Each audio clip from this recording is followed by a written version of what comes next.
আসসালামু আলাইকুম, welcome to my channel Iti's kitchen vibe. আশা করি সবাই ভালো আছেন। আলহামদুলিল্লাহ আমিও ভালো আছি। আজকে আমি আবারও চলে আসলাম আপনাকে নতুন একটা ভিডিও শেয়ার করার জন্য। আমি আজকে রান্না করব গরুর মাংস দিয়ে বাঁধাকপি।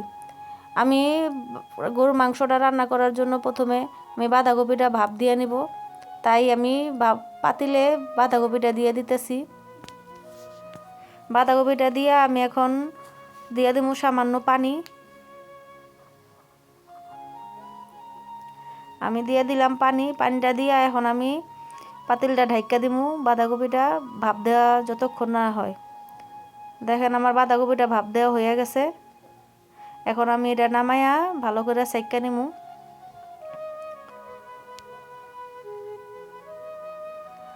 আমি আবারও চুলাতে কড়াইটা বসাই দিছি। কড়াই না, এটা পাতিল। আমি পাতিলটা বসাই দিলাম। এখন পাতিলে দিয়ে দিছি পরিমাণ মতন তেল, আর দিয়ে দিতেছি গরম মশলা। আমি দিয়ে দিতেছি তেজপাতা, এলাচ আর দারচিনি দিয়ে আমি এখন দিয়ে দিতেছি পরিমাণ মতন পেঁয়াজ কুচি। আমি দিয়ে দিলাম পরিমাণ মতন পেঁয়াজ কুচি।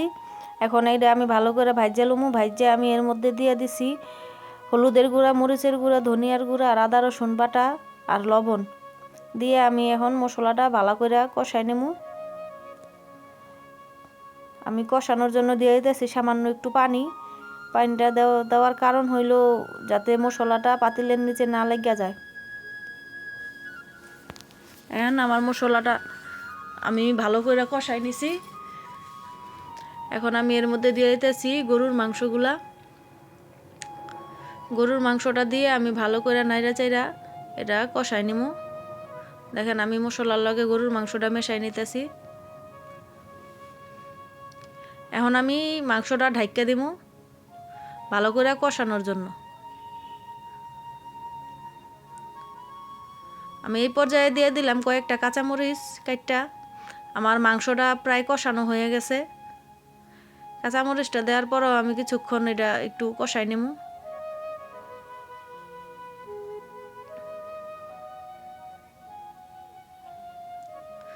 দেখেন আমার মাংসটা কষানো হয়ে গেছে। এখন আমি দিয়ে দিতেছি ভাপ দেওয়া বাঁধাকপিগুলা দিয়ে দিলাম।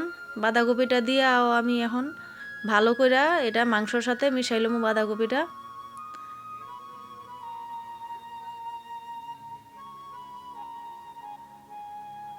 আমি ভালো করে মিশাই লইছি। এখন আমি ঢাইকা দিমু। এটা আমি আরও কিছুক্ষণ কষামো। বাঁধাকপিটার সাথে মাংসটা ভালো করে কষাই নিমু। এখন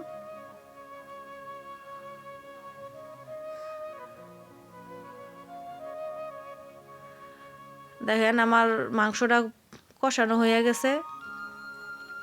কালারটা কত সুন্দর হয়েছে। আর এইভাবে বাঁধাকপি দিয়ে মাংস রান্না করলে খুবই টেস্ট হয় আর খুবই মজাদার হয় রান্নাটা।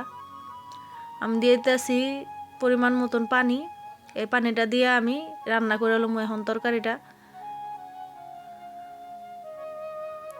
আমি তরকারিটা একদম শুকাইলামও না, একটু মাখাই রাখমু। আমি ঢাইকা দিলাম। আমি এখন অপেক্ষা করবো তরকারিটা সম্পূর্ণ রান্না হওয়া পর্যন্ত। দেখেন আমার তরকারিটা প্রায় হয়ে গেছে। আমি এখন ভাজা জিরার গুঁড়া দিয়ে দিতেছি। যে কোনো মাংস রান্নার শেষে যদি ভাজার জিরা গুঁড়াটা না দেওয়া হয় তাহলে মাংসর গ্রানটাই ভালো হয় না আর স্বাদটাও ভালো লাগে না। দেখেন আমার মাংসটা রান্না হয়ে গেছে। আমার রান্নাটা আমি আজকে এখানেই শেষ করতেছি। আমি আজকে আর কিছু রান্না করব না। আশা করি আপনাকেও আমার ভিডিওটা ভালো লাগছে। যদি ভালো লেগে থাকে অবশ্যই আমার চ্যানেলটা সাবস্ক্রাইব করে দিবেন আর বেল আইকনে ক্লিক করে দিবেন। অবশ্যই শেয়ার করে দিবেন আমার ভিডিওটা, লাইকও করে দিবেন। যদি আমার ভিডিওটা আপনাদের ভালো লেগে থাকে অবশ্যই আমার চ্যানেলটা সাবস্ক্রাইব করে দিবেন। সবাই ভালো থাকবেন আর আমার জন্য বেশি বেশি দোয়া করবেন। আল্লাহ হাফেজ।